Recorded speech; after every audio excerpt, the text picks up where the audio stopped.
Hello and welcome to another Demon 212 VC review. Today I'm going to be taking a look at Brawl Brothers on the Super Nintendo Entertainment System, the SNES. If you've never played it before, it's a side-scrolling beat-em-up, similar to Final Fight, Streets of Rage, etc.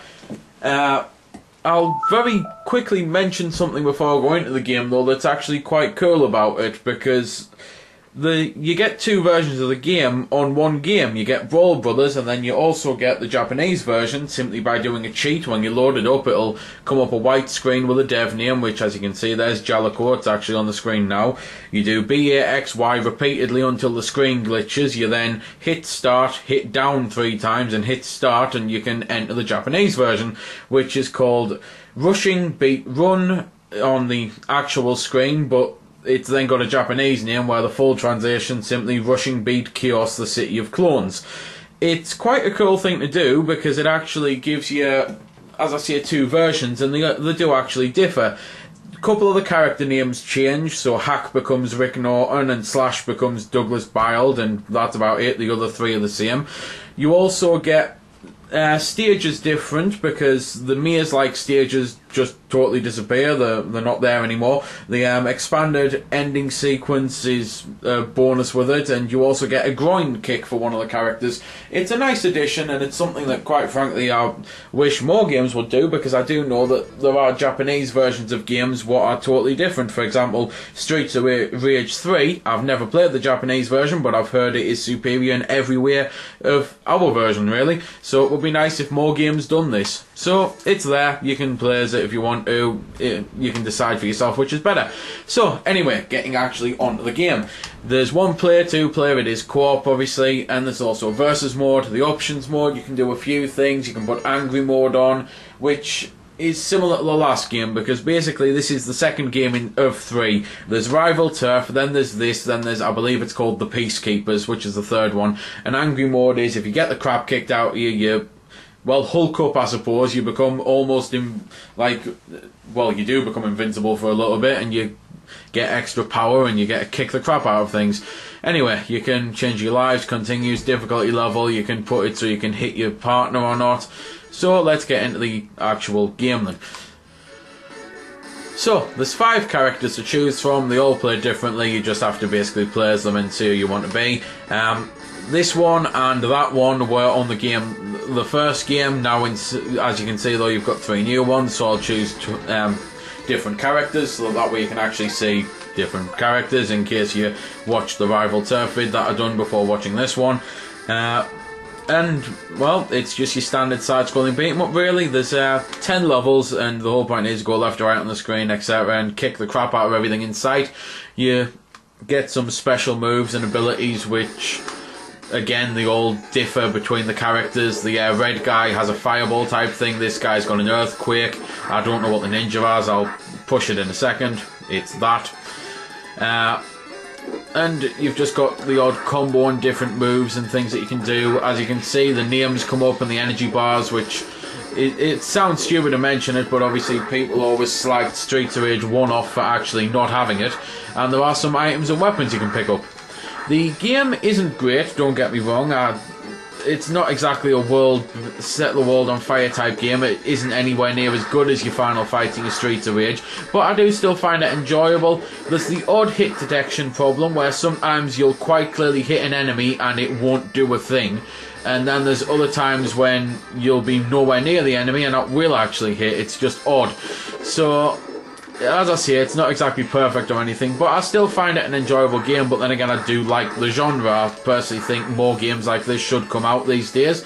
It's rare that they ever do, and when they do, it tends to be remakes or re-releases. It would be nice if someone would actually make a Streets of Rage 4 and actually be allowed to release it, because someone did make a Streets of Rage 4 and Sega banned it from being out. So hopefully that means they're actually going to release a Streets of Rage 4, really. Graphically, as you can see, the game's, to be fair, it's pretty good looking for a game of this caliber. There's quite a bit of detail here and there. Musically, in all honesty, the music sounds crap, so I'll shut up and let you listen to a little bit while I also cut into a couple of the characters so you can see some of the different specials. As I've died though, I might as well mention this, because that was quite odd there, as you might have saw, and it's quite odd for this style of genre, where when you die, you get to pretty much come back wherever you want to on the screen. So it's, I don't know who the hell decided to put that in the game, who thought of it, or why they thought it would, well, I suppose make the game better, because it's just so totally out there. But it's there. It doesn't exactly ruin the game, it's just really weird.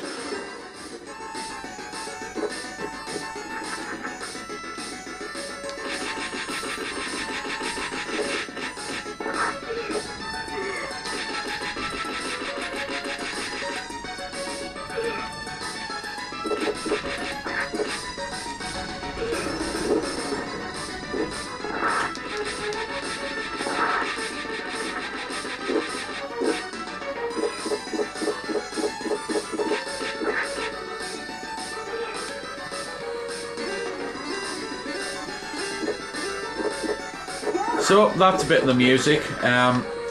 I've also obviously been able to show off these characters' specials. I'm not bothering with the red guy because, as I say, it's just a fireball. There are some other cool things with the characters. For example, the ninja can actually jump 3 times, whereas this character definitely can't. I'm pretty sure the girl can't. I'll actually get my brother to try. Nope. So it's just other little things like that that you have to play as the characters here you like.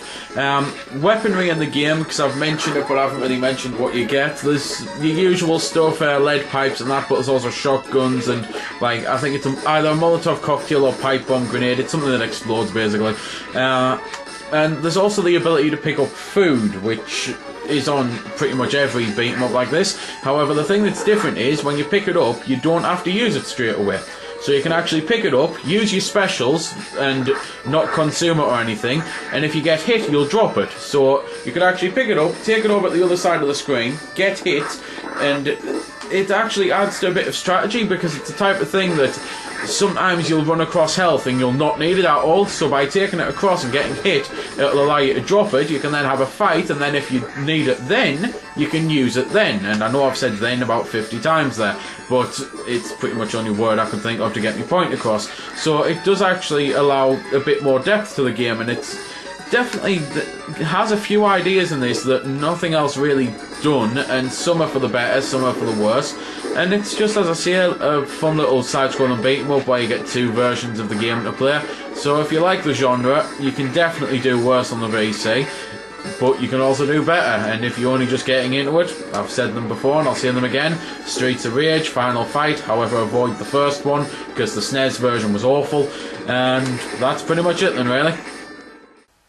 So there we go then. That's been the review. I hope you found it helpful. I don't score the games because that's based purely on opinion, so instead I'll leave you to make your own mind up.